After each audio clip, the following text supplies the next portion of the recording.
नमस्कार, मैं हूं दीपाली राणा। आप देख रहे हैं कमोडिटी राउंड अप। बात करेंगे कच्चे तेल की, जहां पर वापस से एक एक्शन बनते हुए दिखाई दिया है। पहले नरमी, उसके बाद रिकवरी। अब इंटरनेशनल मार्केट्स में $85-86 के आसपास ब्रेंट कर रहा है कारोबार। समझेंगे यहां से आगे की चाल को भी, और बात करेंगे सोयाबीन की, जहां पर एक्रेज सोइंग का बढ़ता हुआ दिखाई दिया है मॉनसून की चाल बेहतर होने से। तो किस तरह की अवेलेबिलिटी रह सकती है, प्राइसेस किस तरीके के रह सकते हैं, इस सब पर हम बातचीत करेंगे। और बात करेंगे सोने चांदी की भी और फिजिकल मार्केट के एक्शन की भी। हमारे साथ है एनर्जी एक्सपर्ट नरेंद्र तनेजा, आभूषण डायमंड्स एंड गोल्ड के director Anand Prakash, Muthoot Utpal financial services के डायरेक्टर किशोर नारने और सोपा के ईडी डीएन पाठक हमारे साथ बने हुए हैं। आप सभी का स्वागत है इस शो में। लेकिन शुरुआत कर लेते हैं इस समय कच्चे तेल के भाव के साथ। ब्रेंट इस समय $85 के आसपास ट्रेड कर रहा है। यूएस ईरान वॉर को लेकर सिचुएशन अभी भी अनसर्टेन बनी हुई है। ऑल्दो हमने डोनाल्ड ट्रंप की तरफ से कंसिस्टेंट कमेंट्स आते हुए देखे कल के सेशन में भी, जहां उन्होंने क्लियरली कहा कि ईरान के साथ बातचीत करने का ये आखिरी मौका है और वो जंग खत्म करना चाहते हैं। हल वो निकाल कर रहेंगे चाहे ईरान माने या नहीं। इस तरीके के statements as usual Donald Trump की तरफ से आते हुए दिखाई दे, जिसका रिएक्शन हमने इनफैक्ट अक्रॉस मार्केट्स आते हुए देखा भी था। लेकिन सवाल ये है कि किस तरीके से ये पूरा जो कंफ्यूजन बना हुआ है पैन आउट होता है, प्राइसेस किस रेंज में रह सकते हैं। ऑल्दो इस सब के बीच में जो वॉल्टिलिटी एज यूजुअल हम एक्सपेक्ट करते हैं वो देखने को मिली है। घरेलू बाजार में 7,700 और इंटरनेशनल मार्केट्स में ब्रेंट $85 के आसपास है। किशोर, क्या राय है आपकी, या क्या सलाह आप अपने क्लाइंट्स को इस समय कच्चे तेल पर दे रहे हैं, क्योंकि बहुत ही न्यूज स्पेसिफिक मोमेंटम इसमें देखने को मिल रहा है। जिस तरीके के स्टेटमेंट्स आते हैं उस तरफ का रिएक्शन आ जाता है। लेकिन अभी क्या रेंज आप देख रहे हैं, क्या व्यू है आपका? Good morning. I think because it's a highly headline space dominated market है and every day आपको either side market मूव होता है कि because of the headlines. So and market धीरे धीरे आज के especially खास करके market जो है कि ये डिस्काउंट करके चल रहा है कि मतलब you should not be really taking these things seriously. And जो गल्फ स्टेट्स का जो कंसर्न है उनके वजह से जो अटैक्स रोका गया है कि I think that is seen as a positive impact. So despite warning के बावजूद भी एक्चुअली मार्केट में बहुत ज़्यादा हलचल आया नहीं है। But again it's a very fluid situation. आपको एक दिन का 2 दिन का भी अगर वापस कुछ रिज्यूम हो जाता है, टैक्स रिज्यूम हो जाता है, तो प्रॉब्ली अगेन $5-6 का जो अपसाइड है वो देख सकते हैं।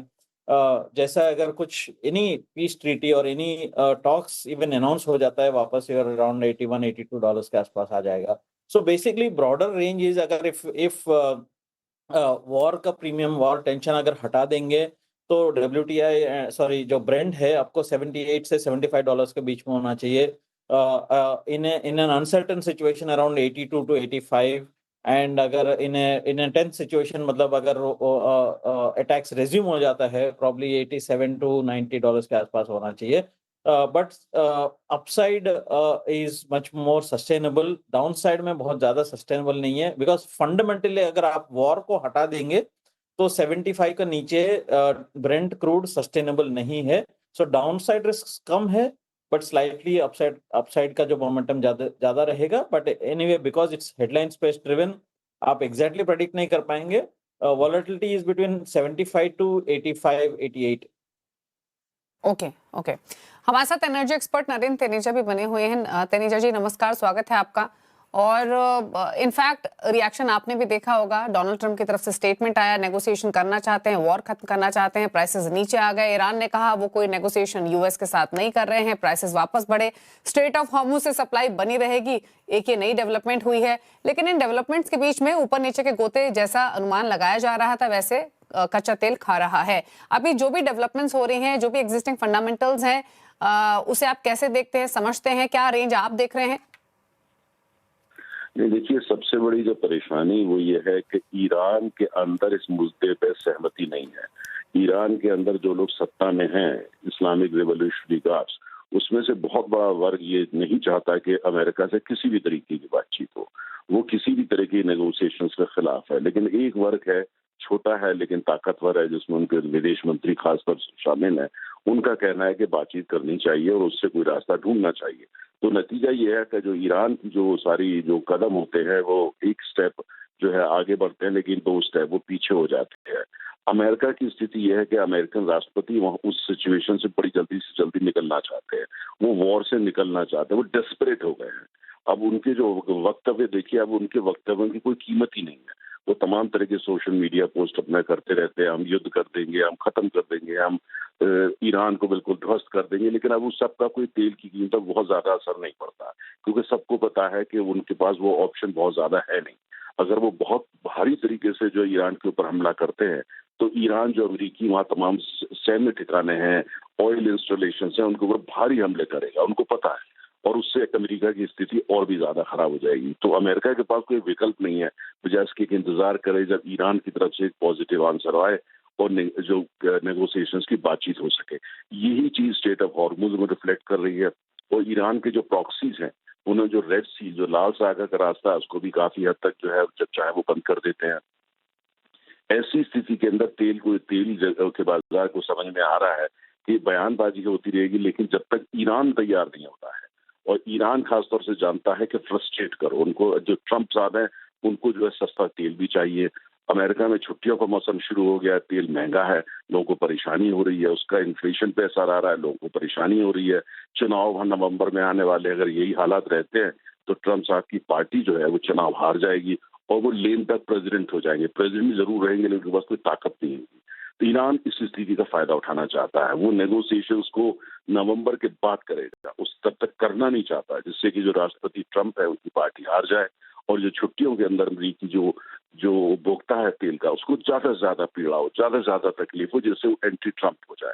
तो ईरान बहुत अच्छा नेगोशिएटर है और वो इसीलिए इसको लेकर के ट्रम्प साहब परेशान है।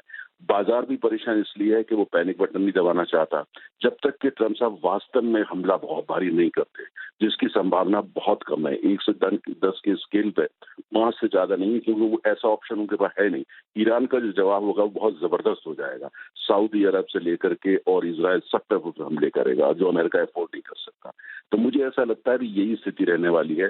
जियोपॉलिटिकल प्रीमियम जो है तेल पे ज्यादा है। अगर जियोपॉलिटिकल ट्रबल ना हो यहाँ पे भी और ब्लैक सी के अंदर भी, तो तेल $70 से ऊपर होना नहीं चाहिए। डिमांड एंड सप्लाई के हिसाब से $70 से ऊपर तेल होने का कोई सवाल ही नहीं उठता। लेकिन बाकी जितनी भी कीमत है वो प्रीमियम है। जितना फ्रस्ट्रेशन ट्रम्प साहब का दिखेगा तो वो बहुत ज्यादा रिफ्लेक्ट नहीं करेगा, लेकिन अगर वो वास्तव में हमला करते हैं ईरान के ऊपर पुनः, तो फिर तो वो कीमतों में रिफ्लेक्ट करेगा। इस समय बाजार भी परेशान, ट्रम्प साहब तो बहुत ज्यादा परेशान, और ईरान जो है दे आर बाइंग टाइम। तो जैसे तनीजा जी आपने कहा कि जो भी स्टेटमेंट्स आते हैं मार्केट कहीं ना कहीं उनको डाइजेस्ट कर चुका है और कोई बहुत डिसाइसिव कोई कमेंट आएगा या एक्शन होगा तो ही प्राइसेस में इंपैक्ट दिखेगा। तो जैसे किशोर जी भी कह रहे थे, आपने भी कहा, तो फिर मान के चले कि जो हो रहा है इस यथास्थिति में जो रेंज है वो 75-80 के बीच ही रहने वाली है और रिस्क ऊपर नीचे की तरफ आप कहां तक जाते हुए देख रहे हैं? दीपाली देखिए, हमको ये देखना होगा कि जो मार्केट जो है ट्रम्प साहब के बयानों को बहुत गंभीरता से नहीं ले रहा है, लेकिन दूसरी तरफ ये भी है कि वो अमेरिका के राष्ट्रपति हैं। अगर उनके पास वो डेस्परेशन में हमला कर देते हैं तो फिर तेल की कीमत कहीं भी जा सकती है। इसलिए मेरा ये मानना है, जो मैं रेंज लेके चल रहा हूँ आज की तारीख में जिस तरह के हालात हैं, कि आप समझिए कि लगभग $75-80 से लेकर के और आप जो है 110 के लिए आपको तैयार होना चाहिए। अगर वास्तव में अमेरिका ऐसा कदम फ्रस्ट्रेशन में उठा लेता है, जो ट्रम्प साहब कर सकते हैं, इज नोन फॉर इट, अगर ऐसा होता है तो बिल्कुल जो है पैनिक बटन बाजार में दब जाएगा और तेल की कीमत $110 भी हो जाएगी। लेकिन अभी ऐसा लगता नहीं कि ऐसा होगा। लेकिन दूसरी तरफ प्रेसिडेंट ट्रम्प अनप्रेडिक्टेबल है, उनके लिए उनका ईगो मायने रखता है, अमेरिका का फ्यूचर मायने नहीं रखता, अमेरिका की इकोनॉमी मायने नहीं रखती। वो एम्पायर की तरह बिहेव करते हैं। तो चूंकि सब कुछ एक व्यक्ति के पर डिपेंड करता है, तो कोई ऐसी रेंज देना जो कि बहुत वो मैं नहीं दूंगा। मेरा ये मानना है कि आप अगर 75-80 लोअर पे लेके चलिए, लेकिन जो हाई है ऊपर जो है आप 110 लेके चलिए, तो आप ये जो बैंड है बहुत बड़ा बैंड लगता है, लेकिन आज की स्थिति में और कोई भी बैंड देना मुश्किल है। 110 भी हो सकता है, अगर जरा से भी गुस्ताखी कर दें तो फिर 110 पहुंचने में भी टाइम नहीं लगेगा। तो इसलिए अभी तो ये रेंज लेके चलना पड़ेगा, क्योंकि हालात इस तरीके के हैं और ट्रम्प साहब ट्रम्प हैं, पूरी दुनिया जानती है। बिल्कुल तनेजा जी, और शुक्रिया आपका। इनफैक्ट काफी वाजिब तरीके से यहाँ पर तनेजा जी ने समझाया कि हो क्या रहा है और डोनाल्ड ट्रम्प का बिहेवियर और उसका लाइकली इम्पैक्ट कब किस सिचुएशन में कैसा हो सकता है, और हमने वो पास्ट में कच्चे तेल के प्राइसेस पर इम्पैक्ट आते हुए देखा भी है। Well, thank you sir. अब बात कर लेते हैं सोने चांदी की और गोल्ड के प्राइसेस एक बार स्क्रीन पर लेकर आते हैं। इंटरनेशनल मार्केट्स में वापस गोल्ड 41 इनफैक्ट 4,000 से 4100 के बीच में हमने घूमते हुए देखा है। आज प्राइसेस उसी रेंज में ट्रेड करते हुए दिखाई दे रहे हैं। आनंद प्रकाश हमारे साथ मौजूद हैं आभूषण डायमंड एंड गोल्ड से। आनंद जी नमस्कार, स्वागत है आपका। सबसे पहले तो इनफैक्ट भाव क्योंकि कांस्टेंट रहे हैं, एक रेंज में रहे हैं, कुछ फायदा हुआ इस प्राइसेस का एक रेंज में रहने का फिजिकल मार्केट में? किस तरीके के ट्रेंड्स देखने को मिल रहे हैं फिलहाल? नमस्कार दीपाली जी। देखिए, पिछले 2-3 महीने से हम देख रहे हैं कि कोई भी इंटरमिटेंट प्रॉफिट बुकिंग गोल्ड में आती है तो उसको तत्काल बाइंग सपोर्ट मिलता है। दैट मीन्स स्ट्रक्चरली गोल्ड एक बुलिश फेज में जाएगा ही जाएगा। अब इसके 3 रीजंस हैं। सेफ हेवन डिमांड है, जो हम सभी जानते हैं जियोपॉलिटिकल सिचुएशन की वजह से।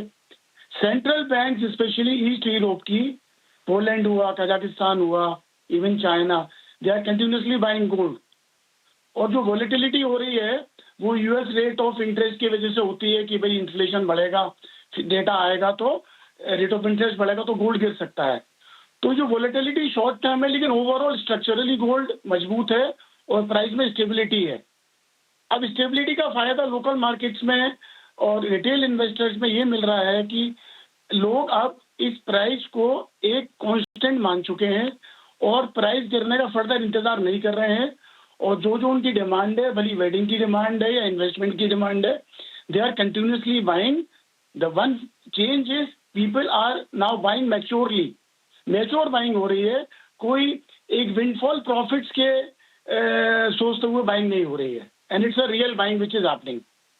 ओके, तो जब आप रियल बाइंग की बात करते हैं तो क्या मान के चलें कि सिर्फ नेसेसिटी या थॉटफुल बाइंग बहुत हो रही है इस समय? और अगर हम पिछले 2-3 महीने के ट्रेंड्स देखें तो इवेंचुअली कितना इंप्रूवमेंट या कितना पिकअप सेल्स में होते हुए दिखाई दिया है? मैं पहले बाइंग पर आता हूँ।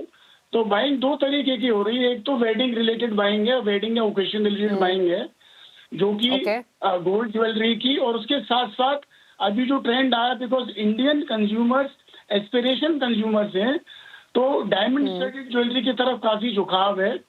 तो वो वाली हम देख रहे हैं कि उसके फिगर्स बहुत अच्छे आ रहे हैं स्टडड डायमंड ज्वेलरी के।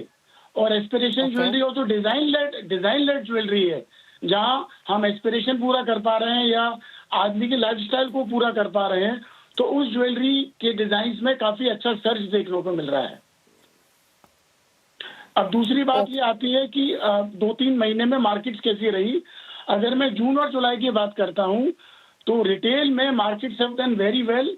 जून वाज पर्टिकुलरली वेरी गुड, क्योंकि प्राइस में स्टेबिलिटी आने से कंज्यूमर का ये फेयर निकल गया कि क्या प्राइस फर्दर टूट रहे हैं, नहीं टूट रहे हैं। तो जब उसने ये देखा कि प्राइस फर्दर नहीं टूट रहे हैं, तो एक जो नीड बेस्ड पाएंगे वो पूरे जोर शोर से चालू है। ओके ओके, चलिए शुक्रिया सर आने के लिए और बताने के लिए किस तरीके के ट्रेंड्स देखने को मिल रहे हैं। किशोर जी, सोने पर आपकी राय क्या है?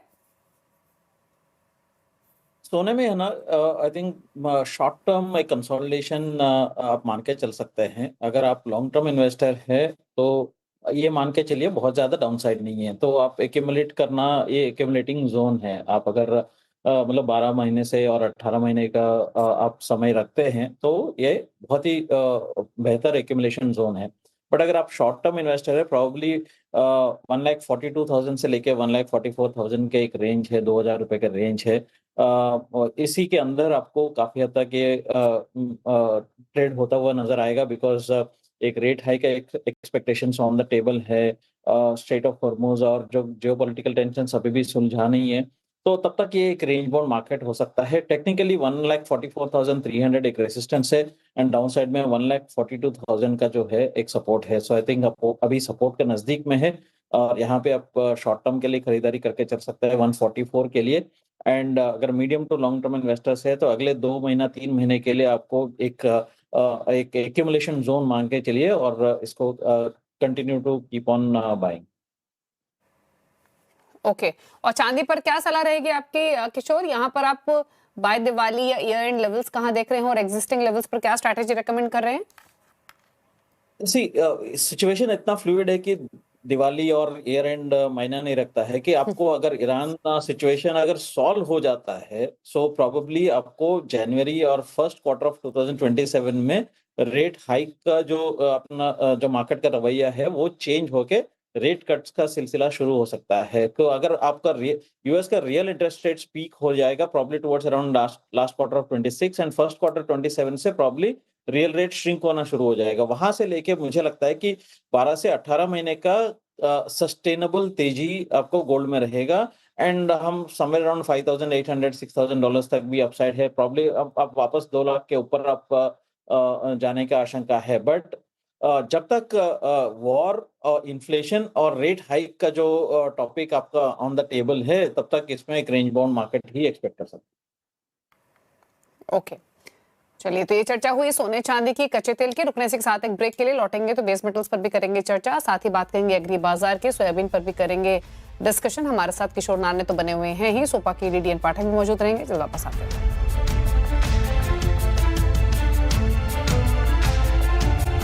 आप देख रहे हैं कमोडिटी राउंड अप और किशोर नाने हमारे साथ बने हुए हैं। बात अब कर लेते हैं बेस मेटल्स की भी क्विकली, और बेस मेटल्स के एक बार प्राइस एक्शन आपके स्क्रीन पर लेकर आते हैं। आज के सेशन में लेड में बाइंग है, बाइंग देखने को मिल रही है कॉपर में, एल्यूमिनियम में, जिंक में 0.5% से लेकर 1% के आसपास के गेन्स हैं। किशोर, आपका conviction among copper, aluminium and zinc सबसे ज्यादा किस पर है, कंसीडरिंग जो वापस ये बाइंग इमर्ज हुई है, कितनी सस्टेनेबल लग रही है, वैल्यू कहाँ दिख रही है? हमको कॉपर और जिंक में दोनों में वैल्यू दिखता है एंड स्पेशली कॉपर में काफी फर्म है trend and overall globally concentrates का काफी टाइटनेस है। स्क्रैप मेटल का भी फ्लो इतना क्लियर नहीं है and overall middle eastern tensions की वजह से एल्यूमिनियम एंड कॉपर में जो ओवरऑल जो अवेलेबिलिटी है वो टाइट हो चुका है। एंड सेकंड इसकी स्लाइटली प्रोटेक्टिव मेजर्स है। एवरीबडी हर कंट्री अपना अपना मेटल को बचाने का कोशिश कर रहे हैं, कहीं ना कहीं एक्सपोर्ट पे बैन लगा हुआ है और डोमेस्टिक कंजम्पशन को पहले पूरा करने के लिए कोशिश कर रहे हैं एंड इन्वेंट्री बिल्टअप होते जा रहा है। तो ये सारे के सारे जो है एक पॉजिटिव इम्पैक्ट कर रहे हैं। सेकंड इज दैट कि चाइना का PMI is slightly varying at this point of time, but I think China का जो रिकवरी है वो ऑन ट्रैक है। हमको लगता है कि कॉपर अराउंड 1360 1375 तक अपसाइड पॉसिबल है। तो यहाँ पे एक्यूमुलेशन रेंज है 1300 के नीचे आप स्टॉप लॉसेस मेंटेन कर सकते हैं, but otherwise anything close to 1340 is a very good buying range for that. 1360 1375 का अपसाइड के लिए जिंक में आपको एनीवेयर क्लोज टू 378 380 के आसपास इसमें अच्छा खासा बाइंग रेंज है। अपसाइड में 392 395 तक जा सकता है। थोड़ा बहुत जो करंट लेवल से हल्का सा नीचे आए 4-5 रुपए नीचे आता है तो वहां पे अगेन फर्दर एक्यूमुलेशन जोन है। ये दोनों में स्ट्रक्चरल ट्रेंड है एंड काफी फर्म है। Aluminium is more middle east related है। आपको अगर कहीं ना कहीं अगर शांति का वार्तालाप हो जाता है तो थोड़ा बहुत एल्यूमिनियम में सेल ऑफ आ सकता है, बट अदरवाइज अगेन यहाँ पे स्ट्रेट ऑफ हॉर्मुज के ऊपर रिस्ट्रिक्शंस बढ़ जाता है तो अगेन एल्यूमिनियम पे इम्पैक्ट आएगा because Middle East is one of the largest aluminium supplier in the world, so उसके ऊपर काफी हद तक निर्भर रहेगा। ओके, ठीक है, तो ये बात हुई बेस मेटल्स की, लेकिन अब एग्री बाजार की तरफ रुक करते हैं और बात करते हैं सोयाबीन की। हमारे साथ सोपा के डीडीएन पाठक मौजूद हैं। पाठक जी नमस्कार, स्वागत है आपका। तो सबसे पहले तो जो लेटेस्ट अपडेट्स आए हैं कि जो ओवरऑल इंडिया का सोयाबीन एक्रेज है इस खरीफ सीजन के लिए वो पिछले साल के लेवल्स को मैच कर चुका है। जैसे जैसे प्रोग्रेस देखने को मिली है रेनफॉल में जुलाई के दौरान, किस तरीके की स्थिति है फिलहाल अगर ओवरऑल सोइंग पर्सपेक्टिव से देखें पाठक जी? देखिए, लास्ट ईयर हमारे जो नंबर दिया था सोपा ने सर्वे करके और सेटेलाइट के वगैरह मिला के वो करीब 114 लाख हेक्टेयर था। अभी जो मेरा एस्टिमेट है वो 117 लाख हेक्टेयर ऑलरेडी हो चुका है। अभी थोड़ा बहुत और कहीं लगता है कहीं से रिपोर्ट नहीं आई महाराष्ट्र में, इससे ज्यादा बहुत नहीं बढ़ेगा, लेकिन पिछले साल का जो एरिया है उसको ऑलरेडी क्रॉस हो गया है, 2-3% एक्स्ट्रा हो गया है। अच्छा पाठक जी, अगर रीजन वाइज देखें, स्टेट वाइज देखें तो सबसे ज्यादा बेहतर आंकड़े कहां पर दिखाई दे रहे हैं अमंग उत्तर प्रदेश, मध्य प्रदेश या फिर राजस्थान, कर्नाटका में से? नहीं, देखिए, सबसे बड़ा स्टेट तो मध्य प्रदेश है जिसमें एरिया सबसे ज्यादा है, उसके बाद महाराष्ट्र है, फिर राजस्थान है। उत्तर प्रदेश में तो बहुत कम एरिया होता है, नेग्लिजिबल है बिल्कुल। कर्नाटक में एरिया है, गुजरात में है, तमिलनाडु, लेकिन जो मेजर 3 स्टेट हैं राजस्थान, मध्य प्रदेश, महाराष्ट्र, ये 90% कवर करते हैं। यही ड्राइवर है मेजर ऊपर के। लेकिन कुछ जो लेटेस्ट रिपोर्ट्स है उसके मुताबिक आंकड़ों के हिसाब से देखें तो मध्य प्रदेश में कंपैरेटिवली जो एक्रेज है पिछले साल के मुकाबले स्लाइटली इंप्रूव होते हुए दिखाई दिया। क्या ये सही है? और दूसरा ये कि क्रॉप कंडीशन कैसे दिखाई दे रही है फिलहाल? पहले क्रॉप नंबर्स पे आए तो ये बात बिल्कुल सही है कि एरिया थोड़ा थोड़ा सभी जगह बढ़ा है, मध्य प्रदेश में बढ़ा है और महाराष्ट्र की खबरें अभी भी आ रही हैं। क्रॉप की जो स्थिति इस वक्त है वो तो बहुत अच्छी है। I am very very happy. सभी जगह पे टाइमली बारिश हो गई है, जितनी मॉइस्चर चाहिए था वो है अभी। फिलहाल कहीं पे कोई चिंता की बात है, इक्का दिक्का कहीं पे कुछ प्रॉब्लम हो तो हो, अदरवाइज कोई बड़ा डिजीज नहीं है, कोई बड़ा इंसेक्ट पेस्ट अटैक नहीं है और कहीं पे कोई खराबी दिख नहीं रही है। बहुत अच्छी स्टेट में है क्रॉप अभी इस वक्त सभी जगह। Okay okay. और साथ ही प्राइसेस को लेकर फिर किस तरीके की स्थिति दिखाई दे रही है? अब एग्जिस्टिंग कंडीशंस के बीच में प्राइसेस कैसे रह सकते हैं? दीपाली जी, मैं प्राइस पे कमेंट नहीं करता हूँ। आई थिंक शायद आपको नहीं मालूम है। I never comment on prices. Okay okay ठीक है, चलिए शुक्रिया पाठक जी, आप आए और आपने बताया कि क्रॉप कंडीशन में बेहतर दिखाई दे रही है। एक्रेज ऑलमोस्ट पिछले साल के लेवल्स पर आ चुका है और मध्य प्रदेश जैसे स्टेट्स में तो ओवरऑल जो सोइंग है वो पिछले साल के मुकाबले स्लाइटली और इम्प्रूव होते हुए भी दिखाई दी है।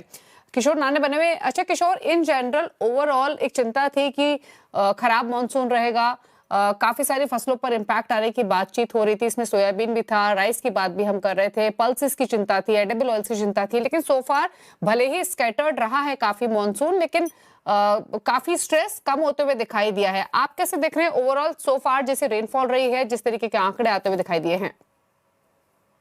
I think overall it's more quantum of rainfall से ज्यादा दीपाली कि it's distribution of the rainfall actually हमको जो important होता है when you are looking at the agricultural markets, because आपको for example साउथ इंडिया में अभी भी रेनफॉल कमजोर है, वेस्टर्न इंडिया अभी स्लाइटली लोअर है, तो आई थिंक सो डिस्ट्रीब्यूशन कम से कम central India is much more better than that. So overall हमको एक्चुअली खरीफ क्रॉप्स के ऊपर राय लेने के लिए at the end of the August probably आपका जो क्रॉप्स सोइंग खत्म हो जाएगा, then you will be able to have much better this thing, because India में क्या है कि आपको live tracking of and mechanisms नहीं होता है। Mostly crop service release by various organisations and government का क्रॉप सर्वे थोड़ा लेट आ जाता है। But overall monsoon slightly catch up हुआ है, but the distribution is still a concern at this point. Overall kharif area हमको लगता है कि डिक्लाइन होगा, especially grains में like rice and some of the cotton areas में भी डिक्लाइन है, and I think sugar is something where probably slightly अपना आउटपुट बेहतर हो सकता है। बट ओवरऑल मुझे एक बार के लिए हम ये साल के लिए मान के चल सकते हैं overall weak rainfall and kharif area overall में कम हो सकता है। अराउंड रफली जो लास्ट नंबर्स मैंने देखा है अराउंड 397 डिस्ट्रिक्ट्स में थोड़ा सा बिलो रेनफॉल है, तो it's a widely scattered distributed rain. बिल्कुल, चलिए शुक्रिया आने के लिए शो में किशोर, और अपनी व्यूज तमाम कमोडिटीज पर स्ट्रैटेजीज रेकमेंड करने के लिए थैंक यू सो मच। इसी के साथ शो को समेटने का भी वक्त है। ब्रेक के उस पार भी आप कुछ और खबरें देख सकते हैं CNBC आवाज पर। इस शो में इतना ही, नमस्कार।